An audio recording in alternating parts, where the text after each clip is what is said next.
Hello everyone, so welcome back to my another mini blog. তো তোমরা সবাই কেমন আছো? আজকে আমি আরেকটাই গরমের মধ্যে বিয়ের ইনভিটেশন পেয়ে গেছি। তবু আজকে সেরকম একটা গরম ছিল না। তো বাড়িতে মিস্ত্রিদের কাজ চলছিল টাইলসের, তো তাদেরকেই তাদের দায়িত্বে বাড়িটাকে রেখে আমরা বেরিয়ে গেছিলাম। রাস্তা অলরেডি হাঁটতে শুরু করে দিয়েছিলাম, যেহেতু আশেপাশে কোনো রকমের টোটো পাচ্ছিলাম না, তো যার কারণে হাঁটতে শুরু করে দিয়েছিলাম। তো এখানে দেখো আমি তোমাদেরকে ধানের ক্ষেত দেখাচ্ছি। এবার তোমরা কমেন্ট করতেই পারো যে সব ভিডিওতে ধানের ক্ষেত দেখানোর কি আছে। অ্যাকচুয়ালি না, আমি এখানে ধানের ক্ষেত দেখাচ্ছিলাম কারণ কি, এখানে একটা শিয়ালকে দেখা গেছিলো, যে শিয়ালটা এই ছাগলগুলোর দিকে তাক করে দাঁড়িয়েছিল, আর ছাগলগুলোও তাকিয়েছিল শিয়ালটার দিকে, ওদের সুদৃষ্টি চলছিল এরকম একটা ভাব। আমরা এসে তাদেরকে ডিস্টার্ব করে দিয়েছি, পার্সোনাল স্পেসে ঢুকে গেলে যেরকম হয় সেরকমটা হয়ে গেছিলো। দেন আমরা সেখান থেকে আমরা হাঁটতে হাঁটতে চলেও আসলাম। যে দেখো এখানে আমাদের গ্রামে বটপাকুড় গাছের বিয়ে দেওয়া হয়েছে, তো সেখানে দাঁড়িয়েছিলাম কিছুক্ষণ। ওখানকার বাতাসটা খুব ভালো দেয়, তো সেখানেই দাঁড়িয়েছিলাম। আর তার পাশে একটা ছোট্ট গপুকে রাখা হয়েছে, যেটা দেখতে খুবই কিউট লাগছিল।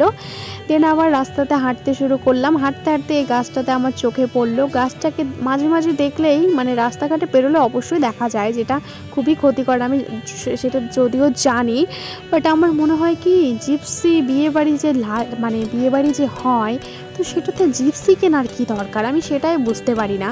এগুলোই তো কিছুক্ষণের জন্য মাথায় পরে নিলেই পরে, তারপরে তো হয়েই গেল না, আর ফির কি, এরকম মনে হয়। কিন্তু এটা একটুক্ষণের জন্য লাগালে যে জীবনে কত বড় ক্ষতি হয়ে যাবে, সেইটা আর ভাবছি না আমি। না, আমিও জানি, এটা মজা করে বলছিলাম।